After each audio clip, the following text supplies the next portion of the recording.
Hoy aprenderás la historia completa de la Biblia, comprenderás tanto el Antiguo como el Nuevo Testamento.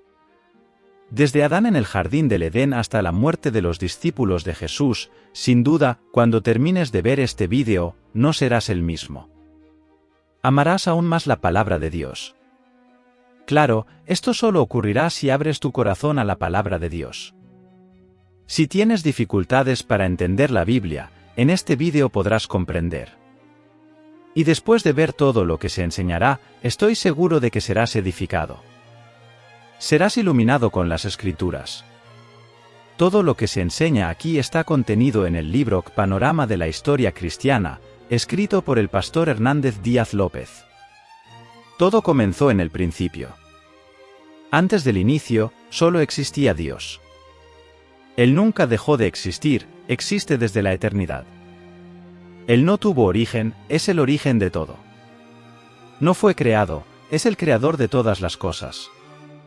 No comenzó a existir, es el Padre de la eternidad. La eternidad es un atributo exclusivo de Dios. En el principio, Dios creó los cielos y la tierra. En el sexto día, Dios creó al hombre a su imagen y semejanza, y del hombre creó a la mujer. Adán y Eva fueron creados perfectos, puros e inocentes, tenían plena comunión con Dios, vivían deleitados en el jardín de Dios como mayordomos de la creación de Dios. Sin embargo, cayeron en pecado, y toda la raza humana fue precipitada en ese abismo de depravación total, pues todos estábamos en Adán. Adán y Eva tuvieron dos hijos, Caín y Abel.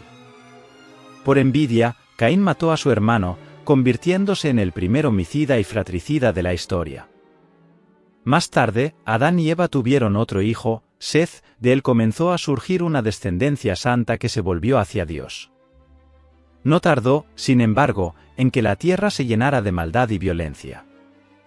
Dios entonces decidió eliminar de la faz de la tierra al hombre que había creado, pero había un justo, Noé. Por eso, Dios derramó el juicio mediante el diluvio, salvando a Noé, a su mujer y a sus tres hijos, Sem, Cam y Jafé, con sus respectivas esposas, en un arca construida por ellos. Por medio de los hijos de Noé, Dios recomenzó el poblamiento de la tierra, dando inicio a los diversos pueblos. Sem se convierte en el padre de las naciones semitas, Cam se convierte en el progenitor de las naciones africanas y asiáticas, y Jafé en el tronco de las naciones europeas. Más tarde, Dios elige una familia para formar el pueblo que sería el instrumento para traer al mundo al Mesías prometido. Llama a Abraham de Ur de los Caldeos. Este deja su tierra y su parentela y se convierte en un peregrino de la fe, levantando altares a Dios por donde pasaba. Siguió con Abraham su sobrino Lot, que llegó a ser padre de dos naciones, los amonitas y los moabitas. Cuando Abraham salió de Harán, tenía 75 años. Dios prometió que tendría un hijo, el hijo de la promesa, y sería padre de una nación numerosa, y en él serían benditas todas las familias de la tierra. Abraham esperó 11 años sin que la palabra de Dios se cumpliera. Entonces, Sarai, su mujer, dejando de creer en la promesa divina, entregó a su sierva Agar para cohabitar con Abraham. Nació así Ismael, que llegó a ser padre de una nación numerosa, el pueblo árabe, enemigo histórico del pueblo de Israel. Cuando Abraham tenía 99 años, Dios se le apareció y le ordenó salir de su tienda y contar las estrellas del cielo. Entonces, le dijo que su descendencia sería tan numerosa como las estrellas del cielo y la arena del mar. Pero también que su posteridad sería esclava por un periodo de 430 años. Dios cambia el nombre de Abraham, gran padre, a Abraham, padre de una nación numerosa, cuando el hijo de la promesa aún no había nacido. Estaba Abraham con 100 años y su mujer Sarai con 90 años cuando Isaac nació. Isaac se casó con Rebeca, que era estéril. Después de 20 años de casados, Rebeca fue curada y les nacieron dos hijos gemelos, Esaú y Jacob. Esaú se convirtió en padre de los edomitas, y Jacob, que en su conversión recibió el nombre de Israel, se convirtió en padre de los israelitas. Jacob tuvo 12 hijos y una hija. Por medio de José, el penúltimo hijo, la familia de Jacob se mudó a Egipto con 70 personas. Allí habitaron la tierra de Gosen, una región fértil. Esas 70 personas se multiplicaron de manera asombrosa. Después de 400 años en Egipto, salieron de allí bajo el liderazgo de Moisés, con 600,000 hombres sin contar mujeres y niños, es decir, alrededor de 2 millones de personas. La peregrinación por el desierto hacia la tierra prometida, que debía hacerse en 3 meses, llevó 40 años debido a la incredulidad del pueblo de los 12 espías que fueron a conocer la tierra prometida. 10 regresaron con un informe pesimista e incitaron y amotinaron al pueblo contra Dios y Moisés. Ante los gigantes de esas tierras, se sintieron como saltamontes y se empequeñecieron, dudando del poder de Dios. Entonces, Dios los castigó severamente, condenando a todo ese pueblo a perecer en el desierto, permitiendo que solo Josué y Caleb, los espías creyentes, entraran en la tierra prometida. El pueblo de Israel anduvo en círculos en el desierto durante 40 años, un año por cada día que espiaron la tierra.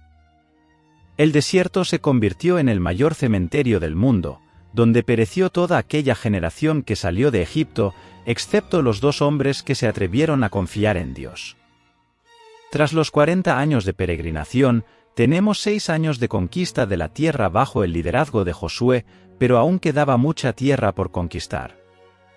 Josué, siervo de Moisés, introdujo al pueblo en la tierra prometida por un llamado de Dios y por una capacitación extraordinaria. Después de la muerte de Josué, comienza una larga fase de 330 años de gobierno teocrático, llamado Período de los Jueces. Fue un tiempo de gran inestabilidad espiritual y de altibajos en la vida de Israel.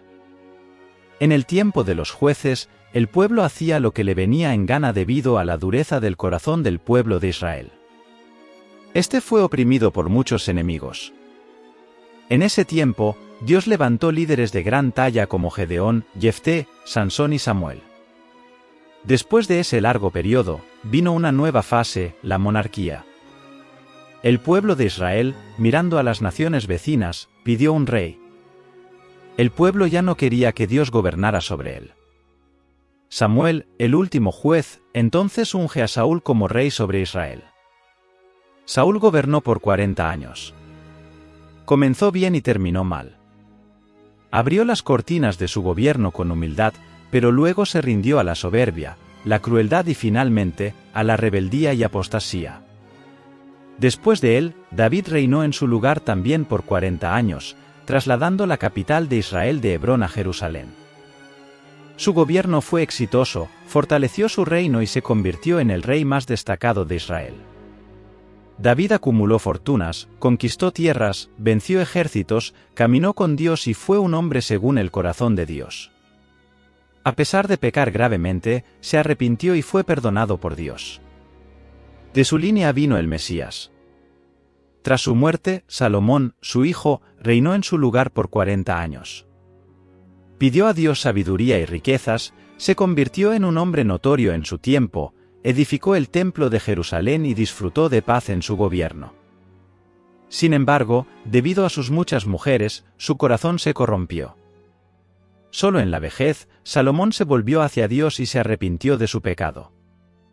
Así, tuvimos 120 años de Reino Unido. Saúl cayó en las redes de la hechicería, David en la trampa del adulterio y Salomón en las garras de la idolatría. Dios atendió al deseo del corazón del pueblo, dándole reyes, pero el pueblo tuvo que sufrir las consecuencias de esa insensata elección. Tras la muerte de Salomón, el reino se dividió porque su hijo Roboam se negó a tener en cuenta el clamor del pueblo para aliviar los impuestos abusivos. La pompa, el fausto y el lujo del gobierno salomónico eran sostenidos por los brazos de los trabajadores, estrangulados por impuestos exorbitantes. Aprovecharon la transición de gobierno para reivindicar cambios, pero al no tener éxito, no pudieron caminar con el nuevo rey. Así, 10 de las 12 tribus conspiraron contra Roboam y siguieron a un nuevo líder, Jeroboam, formando el reino del norte, cuya capital se convirtió en Samaria. El reino del norte duró 209 años, con 19 reyes de 8 dinastías diferentes. Ninguno de estos reyes fue piadoso, todos se apartaron de Dios siguiendo los caminos de Jeroboam. Jeroboam decidió usar la religión por intereses políticos, construyendo templos en el reino del norte con becerros de oro, induciendo al pueblo a adorarlos como si fueran dioses. Todos los 19 reyes del reino del norte siguieron este camino, siendo impíos y perversos. Dios levantó profetas como Amós, Oseas y Miqueas para denunciar el pecado de los reyes y la corrupción religiosa. Asiria fue la vara de la ira de Dios contra Israel, un imperio expansionista y sanguinario. Después del cautiverio, Sargón II envió una mezcla de pueblos a Israel, formando el pueblo samaritano. Este se volvió enemigo acérrimo del pueblo de Judá, el reino del sur. En Judá, algunos reyes fueron piadosos, y Dios levantó profetas como Isaías, Miqueas, Joel, Sofonías y Jeremías. Sin embargo, Judá también se corrompió, y Dios envió al ejército babilónico, llevando al pueblo al cautiverio babilónico. Nabucodonosor invadió Jerusalén, destruyó el templo y dejó la ciudad en oprobio. El pueblo estuvo en cautiverio durante 70 años, y durante este tiempo, Dios levantó a profetas como Jeremías, Ezequiel y Daniel. En este periodo de cautiverio, el pueblo fue purificado de la idolatría, y surgieron las sinagogas. Después de 70 años, Ciro, anunciado por Dios antes de nacer, liberó al pueblo judío y abrió las puertas para su regreso a la tierra de Canaán. El pueblo judío regresó en 3 tandas después del cautiverio. 1. Reconstrucción del templo bajo Zorobabel. Bajo el liderazgo de Zorobabel, se inició la reconstrucción del templo. En este periodo, el pueblo enfrentó problemas con los samaritanos. Astutamente, quisieron unirse a la obra para desestabilizarla. Tras el rechazo de la propuesta de asociación, en una segunda etapa, los samaritanos amenazaron al pueblo. 2. Enseñanza de la ley bajo Esdras. Posteriormente, bajo el liderazgo de Esdras, se enfrentaron a una nefasta persecución cuando los samaritanos acusaron a los judíos de conspiración contra el reino persa. Esta persecución paralizó la obra del templo durante unos 20 años. En este periodo, el pueblo se relajó en su celo por la casa de Dios y se volvió hacia sus propios negocios, descuidando la casa de Dios en ruinas. 3. Reconstrucción de los muros y reestructuración bajo Nehemías. Bajo el liderazgo de Nehemías, se llevaron a cabo la reconstrucción de los muros y la reestructuración política y espiritual del pueblo. Dios levantó a los profetas Geo y Zacarías para llamar al pueblo al arrepentimiento. El mensaje de estos profetas tuvo un efecto rápido y profundo, llevando al pueblo a arrepentirse y concluir la reconstrucción del templo. Este periodo marcó un gran despertar espiritual con arreglos en las familias y el sacerdocio y un regreso de todo corazón a Dios. Después de unos 100 años, una nueva generación surgió. Aunque el pueblo continuaba yendo al templo y haciendo sacrificios, ya no honraba a Dios. Ofrecían animales ciegos, enfermos y lisiados, despreciando la mesa del Señor. Los sacerdotes se corrompieron, los matrimonios desmoronaron, y la fe en Dios se debilitó. En ese tiempo, Dios levantó a Malaquías para llamar al pueblo al arrepentimiento, cerrando así el Antiguo Testamento alrededor de 400 años antes de Cristo. Después de Malaquías, comenzó un periodo de 400 años llamado el período interbíblico o el período del silencio profético. Durante este tiempo, se escribieron los libros históricos religiosos no canónicos, los libros apócrifos, y se tradujo el Antiguo Testamento del hebreo al griego, dando origen a la famosa versión denominada Septuaginta. El imperio medo-persa cayó en manos del imperio griego de Alejandro Magno, quien murió a los 33 años, llorando por no tener más tierras que conquistar. Su imperio se dividió entre 4 generales, destacando el dominio de los ptolemaicos egipcios y de los seleucidas sirios, que siempre estuvieron en conflicto. Durante esta época, Antíoco Epífanes ultrajó a los judíos, dando inicio a la guerra de los Maquebios, ganada por Judas Macabeo. Tras mucho derramamiento de sangre, en el año 63 a.C., Pompeyo conquistó Jerusalén y los romanos pasaron a dominar Israel.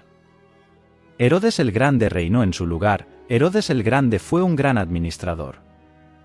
Amplió y embelleció el templo de Jerusalén, construyó el puerto de Cesarea, abriendo camino al comercio internacional y facilitando los viajes de los misioneros al mundo. Construyó la fortaleza de Masada y muchos palacios y fortalezas. Sin embargo, Herodes era un hombre inseguro y violento. El miedo a perder el trono lo atormentó durante toda su vida. Se casó 10 veces y tuvo muchos hijos.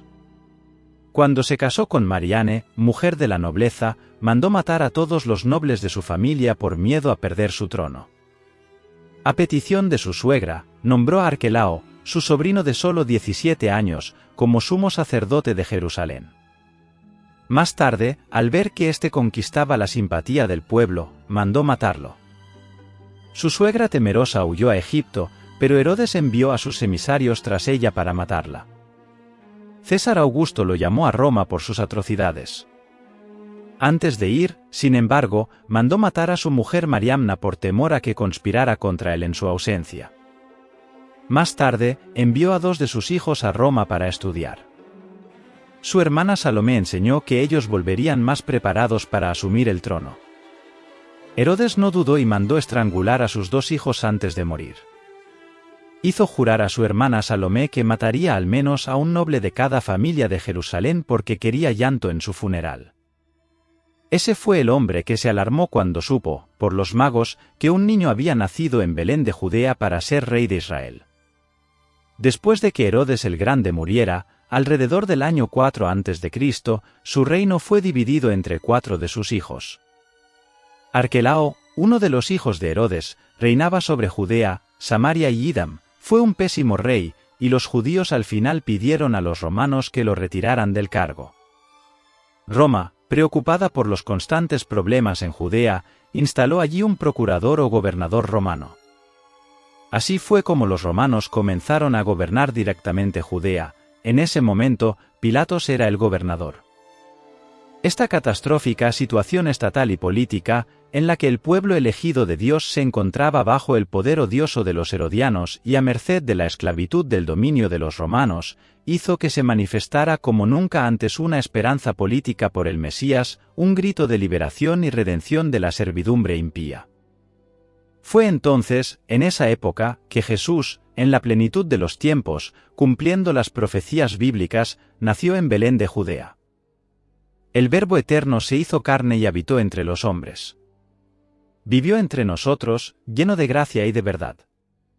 Se vistió de piel humana, calzó las sandalias de la humildad, pisó nuestra tierra, comió nuestro pan, bebió nuestra agua, sintió nuestro dolor, lloró nuestras lágrimas, cargó sobre su cuerpo en la cruz nuestros pecados y resucitó en gloria para nuestra justificación. Tanto la cultura helenística como la romana se unieron a la contribución de los judíos en la venida del Mesías al mundo. Cuando Jesús nació, Palestina estaba bajo el dominio de Roma, y con la persecución de Herodes el Grande, José y María huyeron con el niño Jesús a Egipto, quedándose allí hasta la muerte del impío rey. Regresaron de Egipto y se establecieron en Nazaret, ciudad donde habían vivido anteriormente. Allí, Jesús creció como hijo de un carpintero. A los 30 años de edad, inició su ministerio, habiendo sido bautizado en el Jordán por Juan el Bautista, identificándose así con los pecadores a quienes vino a salvar. Allí en el Jordán, mientras Jesús oraba, los cielos se abrieron y el Padre habló: «Este es mi Hijo amado, en quien me complazco». En ese mismo instante, el Espíritu Santo descendió sobre él en forma de paloma, revistiéndolo de poder para iniciar su ministerio. Del Jordán, Jesús fue conducido al desierto por el Espíritu Santo, donde ayunó durante 40 días y 40 noches, tiempo en que fue tentado por el diablo por 3 veces. El diablo atacó a Jesús para derribarlo, pero el Hijo lo venció en el desierto, usando siempre la espada del Espíritu, la palabra de Dios. El diablo derribó al primero en el paraíso, pero fue derrotado por el segundo Adán en el desierto. Del desierto, Jesús, lleno del Espíritu Santo, siguió hacia Galilea, llegando a Nazaret, donde vivió la mayor parte de su vida terrenal. Entró en la sinagoga, tomó el rollo del libro de Isaías y leyó: «El Espíritu del Señor está sobre mí, por lo que me ungió para predicar, para curar y para liberar». Jesús llamó a 12 hombres, a quienes dio el nombre de apóstoles, invirtiendo la mayor parte de su tiempo para entrenarlos y discipularlos. Recorrió Galilea, Pereira, Samaria y Judea, predicó en ciudades, aldeas y campos, predicó en sinagogas y en el templo, predicó al aire libre en la playa y también en hogares, predicó a multitudes y también a pequeños grupos. Jesús anduvo por todas partes haciendo el bien y liberando a todos los oprimidos por el diablo. Curó a los enfermos, alimentó a los hambrientos, dio vista a los ciegos, enderezó a los paralíticos, hizo caminar a los cojos, dio audición a los sordos, purificó a los leprosos. Liberó a los poseídos y resucitó a los muertos. Fue la suprema revelación de Dios a los hombres, recibió el nombre de Emmanuel, Dios con nosotros. Él es el propio Dios manifestado en carne. Jesús vino con una misión definida, morir por todos aquellos a quienes el Padre le dio. Nació para morir, murió para que pudiéramos vivir. El apóstol Pablo fue enfático al decir que murió por nuestros pecados, según las Escrituras. Fue sepultado y resucitó al tercer día, según las Escrituras. Su muerte no fue un accidente, ni su resurrección una sorpresa. El diablo usó diversos artificios para apartarlo de la cruz, pero Jesús marchó hacia ella como un rey, caminando hacia la corona. En la cruz, Jesús aplastó la cabeza de la serpiente y triunfó sobre los principados y potestades, exponiéndolos al desprecio. En la cruz, Jesús consumó la obra de la redención, y la muerte no pudo detenerlo. Al tercer día, Jesús resucitó para nuestra justificación. Antes de subir a los cielos, sin embargo, instruyó a los discípulos a permanecer en Jerusalén, esperando la promesa del Padre, hasta que fueran revestidos de poder. Hechos 1:8. Jesús habló sobre la capacitación de poder dada por el Espíritu Santo y también dio la estrategia de acción a seguir: ser testigos tanto en Jerusalén como en toda Judea, Samaria y hasta los confines de la tierra. Tras Pentecostés, la Iglesia explotó en Jerusalén con un crecimiento asombroso. Multitudes eran continuamente agregadas a ella.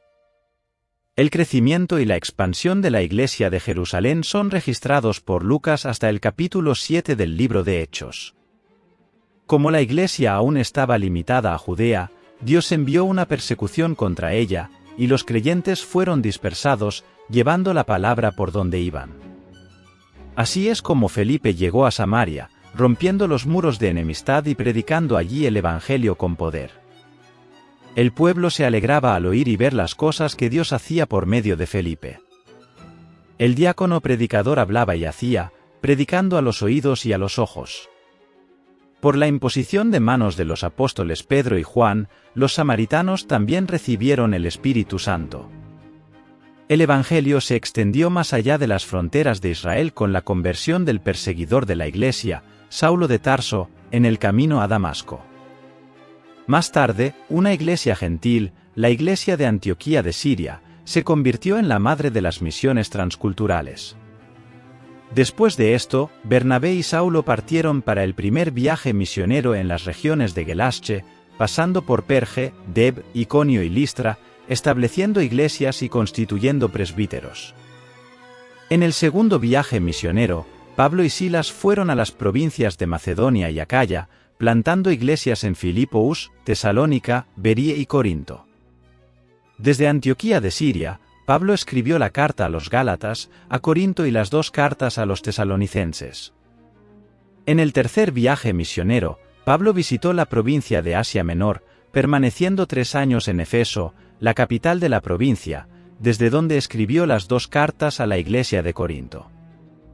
En esa ciudad cosmopolita de más de 300,000 habitantes, había el templo de la diosa Diana, un palacio de mármol 4 veces mayor que el Partenón de Atenas, de las 7 maravillas del mundo antiguo.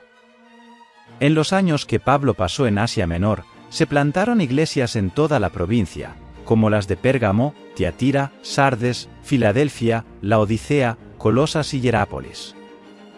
Debido a la hambruna que asoló el mundo en tiempos del emperador Claudio, los judíos fueron expulsados de Roma, según se registra en el libro de Hechos, capítulo 18, versículo 2.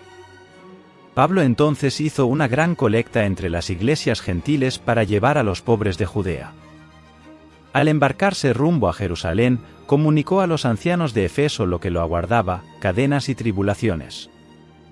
Sin embargo, no consideraba su propia vida para cumplir su ministerio de anunciar el Evangelio de la gracia de Dios.